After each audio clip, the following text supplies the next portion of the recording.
കർത്താവ് നിങ്ങളെ അനുഗ്രഹിക്കട്ടെ. ഇന്ന് രാവിലെ ഒരു പ്രാവശ്യം കൂടെ യേശുവിൻ്റെ വചനവുമായി നിങ്ങളെ അഭിസംബോധന ചെയ്യാൻ സ്വർഗത്തിലെ ദൈവം അവസരങ്ങൾ തന്നതിനായി ഞാൻ ദൈവത്തിന് സ്തോത്രം ചെയ്യുകയാണ്. നമ്മുടെ 40 ദിവസത്തെ ഉപവാസ പ്രാർത്ഥനയുടെ രണ്ടാമത്തെ ദിവസം നമുക്കൊരുമിച്ച് രാവിലെ 6 മണിക്ക് ഈ വചന ചിന്തയിൽ കൂടെ അനുഗ്രഹം പ്രാപിപ്പാൻ ദൈവം അവസരങ്ങൾ തരുന്നതിനെ ഓർത്ത് ഞാൻ ദൈവത്തിന് സ്തോത്രം ചെയ്യുകയാണ്. നിങ്ങൾ ബന്ധിക്കപ്പെട്ടവരാണെങ്കിൽ, നിങ്ങളുടെ ബന്ധനങ്ങളെ, നിങ്ങൾ തകർക്കപ്പെട്ടവരാണെങ്കിൽ നിങ്ങളുടെ തകർച്ചകളെ മാറ്റാൻ കഴിയുന്ന ഒരു ശക്തിയുണ്ട്. ആ ശക്തി നിങ്ങളുടെ മേൽ വന്നാൽ നിങ്ങളുടെ ജീവിതത്തിൽ എല്ലാ അനർത്ഥങ്ങളും വഴിമാറും. പലരും എന്നോട് ചോദിക്കുന്നൊരു ചോദ്യമാണ്, ദേവദാസനെ എങ്ങനെയാണ് ഈ വിഷയത്തിൽ നിന്ന് രക്ഷപ്പെടാൻ കഴിയുക? എങ്ങനെയാണ് ഇതിനൊരു നീക്കുപോക്കുണ്ടാകുക? ആരാണ് ഞങ്ങളെ സഹായിക്കുക? ഞങ്ങൾ പലരെയും പ്രതീക്ഷിച്ചു.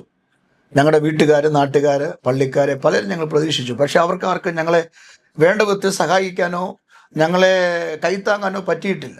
വാക്ക് പറഞ്ഞ പലരുണ്ട്, അവരെല്ലാം മാറിപ്പോയി. അവസാനം ഞങ്ങൾ ഒറ്റപ്പെട്ടു പോയി.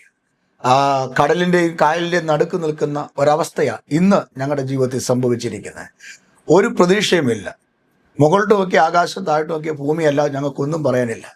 വല്ലാത്തൊരു പരിതാപകരമായ അവസ്ഥയിൽ ഞങ്ങൾ ബന്ധിക്കപ്പെട്ടിടക്കുക. കുഞ്ഞുങ്ങൾക്കൊരു വഴി തുറക്കുന്നില്ല, ഭർത്താവിന് ജോലി കിട്ടുന്നില്ല. നന്നായി മക്കളെ പഠിപ്പിച്ചു, പക്ഷേ അവർക്ക് സർട്ടിഫിക്കറ്റുകളൊക്കെ ഉണ്ട്, പക്ഷെ അലമാരിയിരിക്കുക. പല ഇൻ്റർവ്യൂവിനകത്ത് പോയി, പക്ഷേ അതിനകത്തൊന്നും പാസ്സായിട്ട് പോലും ജോലിക്ക് വിളിക്കുന്നില്ല. ഇന്നല്ല നാളെ ഒരു വഴി തുറക്കും എന്ന് പ്രതീക്ഷിച്ച് ഇരുന്നിട്ട് ഇന്ന് 10 വർഷം കഴിഞ്ഞു.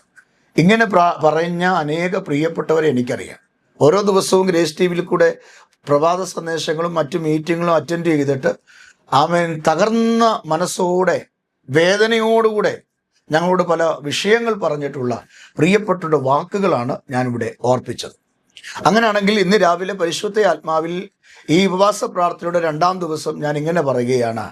നിങ്ങളുടെ ജീവിതത്തിൽ, നിങ്ങളുടെ കുടുംബത്തിൽ, നിങ്ങളുടെ തലമുറയിൽ ഒരു വിടുതൽ നടക്കണമെങ്കിൽ വേദപുസ്തകത്തിൽ യെശയ്യാവ് 10:27 വാക്യം നിങ്ങൾ നോക്കണം.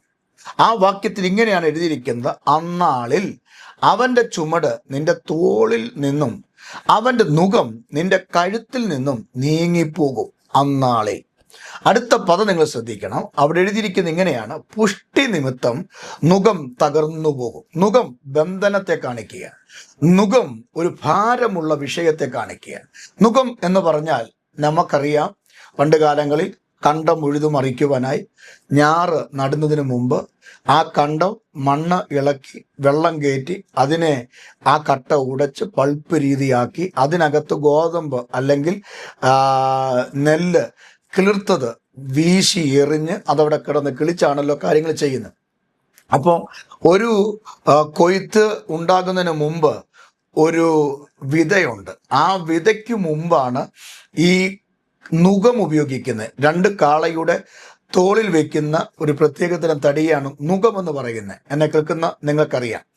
ഈ നുകം ആ കാളയുടെ കഴുത്തിൽ കെട്ടിയാൽ പിന്നെ ആ കാളയ്ക്ക് ഈ നുകം കെട്ടിയ വ്യക്തി പറയാതെ, അനുവദിക്കാതെ ഇടത്തോട്ടോ വലത്തോട്ടോ നീങ്ങാൻ പറ്റില്ല. കാരണം ഈ നുകത്തിൻ്റെ കീഴിൽ വന്നു. ഇതുപോലെ പിശാച് ചിലരുടെ കഴുത്തിൽ ഈ നുകം വെച്ചിരിക്കുക, അവൻ്റെ നുകം വെച്ചിരിക്കുന്നു.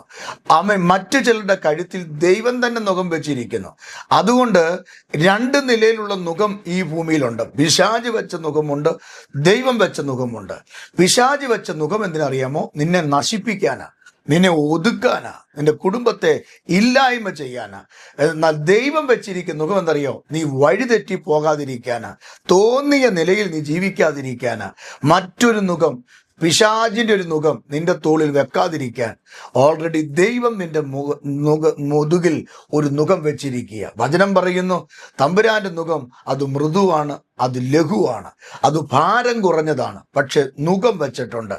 പക്ഷെ പിശാച് കോരിയിട്ട കനൽ പോലെ, കോരിയിട്ട മൺതരി പോലെ, കോരിയിട്ട മിറ്റിൽ കൂമ്പാരം പോലെ നിന്റെ തോളിൽ വെച്ചിരിക്കുന്ന ഭാരങ്ങളെ ഇന്ന് രാവിലെ പരിശുദ്ധാത്മാ പറയുക, പുഷ്ടി നിമിത്തം നുകം തകർന്നു പോകും. അതെ, നിന്റെ ബന്ധനം തകർക്കാൻ, നിന്റെ ബന്ധനത്തിൽ നിന്ന് നീ പുറത്തു വരാൻ, നിങ്ങളുടെ ജീവിതത്തിൽ നന്മയുണ്ടാകാൻ ഒരേ ഒരു വഴി പുഷ്ടി നിമിത്തം നുകം തകർക്കുക എന്നുള്ളതാണ്.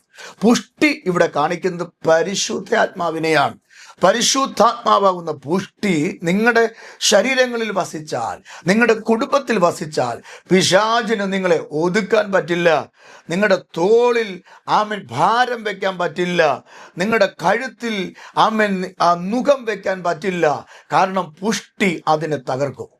യേശുവിൻ്റെ ആത്മാവ് പറഞ്ഞ് ആമേൻ, ഞാൻ പോയാൽ മറ്റൊരു കാര്യസ്ഥനെ നിങ്ങളുടെ മേൽ അയക്കും, അവൻ നിങ്ങളെ സകല സത്യത്തിലും വഴി നടത്തും. അതേ പ്രിയരെ, സകല സത്യത്തിലും വഴി നടത്തുന്ന കർത്താവിൻ്റെ ആത്മാവ് നിങ്ങളെ ഭരിക്കുന്നെങ്കിൽ, നിങ്ങളുടെ മേൽ വന്നിട്ടുണ്ടെങ്കിൽ, അപ്പോസ്തലപ്രവൃത്തി 1-8 എന്നാൽ പരിശുദ്ധാത്മാവ് നിങ്ങളുടെ മേൽ വരുമ്പോൾ എന്ന് യേശു കർത്താവ് അവരെ നോക്കി, ശിഷ്യന്മാരെ നോക്കി പ്രവചിച്ചെങ്കിൽ, 1 മുതൽ ആമേൻ മർക്കോസിന്റെ മാളിക മുറിയിൽ അപ്പോസ്തലന്മാർ ഒരുമിച്ചിരുന്ന് ആരാധിച്ചപ്പോൾ അപ്പോസ്തലപ്രവൃത്തി 8 പറഞ്ഞ പ്രവചനം 2 നിവർത്തിക്കപ്പെടുകയാണ്. എന്ത്?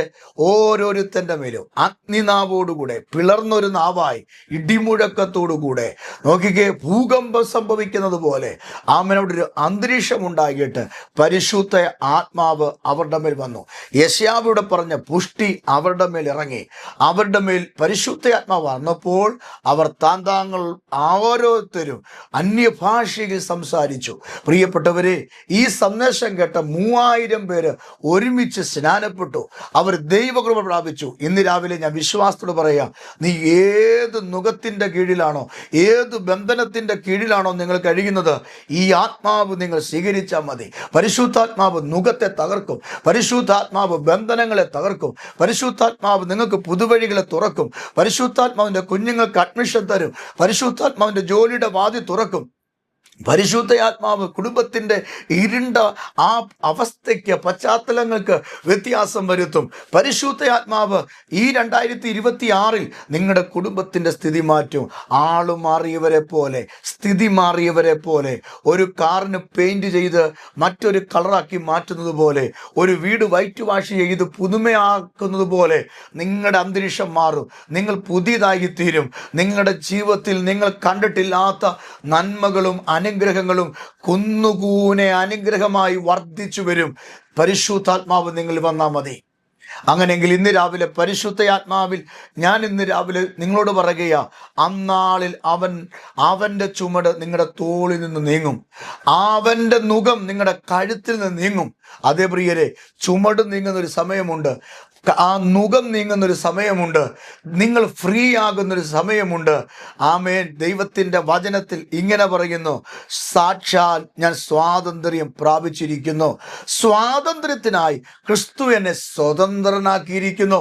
അങ്ങനെയെങ്കിൽ എൻ്റെ പ്രിയപ്പെട്ട സഹോദരങ്ങളോട് ഇന്ന് രാവിലെ ആത്മമണ്ഡലത്തിൽ പറയാം, പിതാവ്, പുത്രൻ, പരിശുദ്ധാത്മാവ് ത്രിയേകത്വത്തിൽ നിന്നുകൊണ്ട് തൃത്വത്തിൽ മൂന്നാമനായ പരിശുദ്ധാത്മാവ് നിങ്ങളുടെ മേൽ വന്നാൽ, നിങ്ങളുടെ മക്കളുടെ മേൽ വന്നാൽ, നിങ്ങളുടെ വീടിനകത്ത് വന്നാൽ, മർക്കോസിന്റെ മാളിക മുറിയിൽ വന്ന ആത്മാവ് നിങ്ങളുടെ വീടിനകത്ത് വന്നാൽ നിങ്ങൾ അനുഗ്രഹിക്കപ്പെടും, നിങ്ങൾ ഉയർച്ച പ്രാപിക്കും, നിങ്ങളുടെ സ്ഥിതി മാറും. പ്രാർത്ഥിക്കാം, ആത്മാവ് നിങ്ങളുടെ മേൽ വരട്ടെ.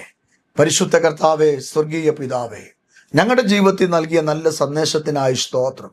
ഇന്ന് രാവിലെ ഈ സന്ദേശം കേട്ട ഈ മക്കളെ മുഴുവനും കർത്താവ് അനുഗ്രഹിക്കണം. ജീവിതത്തിൽ വലിയ അനുഗ്രഹങ്ങളും കൃപകളും നൽകി കൊടുക്കണം. എല്ലാ പൈശാചിക മണ്ഡലത്തിൽ നിന്നും, പിശാചിന്റെ തന്ത്രങ്ങളിൽ നിന്നും കർത്താവരെ വിടുവിക്കണം. ഇവരുടെ തോളി വെച്ചിരിക്കുന്ന നുകവും, ഇവരുടെ കഴുത്തി വെച്ചിരിക്കുന്നതായ ഭാരവും യേശുവിൻ്റെ നാമത്തിൽ നീങ്ങട്ടെ. പുഷ്ടി നിമിത്തം കർത്താവെ നുകം തകരുമല്ലോ. അതേ കർത്താവെ, തൻ്റെ ജനത്തെ നശിപ്പിക്കുവാൻ, വഴിയടയ്ക്കാൻ, നന്മയെ നശിപ്പിച്ച് പുതുവഴിയെ അടച്ച് കളയാൻ പിശാച് വെച്ച സകല നുകങ്ങളെയും യേശുവിൻ്റെ നാമത്തിൽ അങ്ങയുടെ അഭിഷേക നിമിത്തം ഞങ്ങൾ ഇവരെ അഴിച്ചെടുക്കുകയാ. നിങ്ങൾ ഭൂമിയിൽ കെട്ടുന്ന സ്വർഗത്തിൽ കെട്ടപ്പെടും, ഭൂമിയിൽ അഴിക്കുന്ന സ്വർഗത്തിൽ അഴിയപ്പെടും. വചനമാണല്ലോ അപ്പ. ആ വചനം വെച്ച് ഇന്ന് രാവിലെ ഉപവാസത്തിന്റെ 2-ാം ദിവസം ആത്മാവിൽ ഞാൻ പ്രാർത്ഥിക്കുന്നു, ആത്മാവിൽ ഞാൻ സ്തോത്രം ചെയ്യുന്നു. പുഷ്ടി നിമിത്തം നുകം തകരട്ടെ കർത്താവേ. പിശാച് വെച്ച സകല പദ്ധതികളും പൊളിയട്ടെ. ഇവർ അനുഗ്രഹിക്കപ്പെടട്ടെ, വിടുതൽ പ്രാപിക്കട്ടെ, യേശുവിൻ നാമത്തിൽ തന്നെ. ആമേൻ. കർത്താവ് നിങ്ങളെ സമൃദ്ധിയായി അനുഗ്രഹിക്കുമാറാകട്ടെ. ആമേൻ.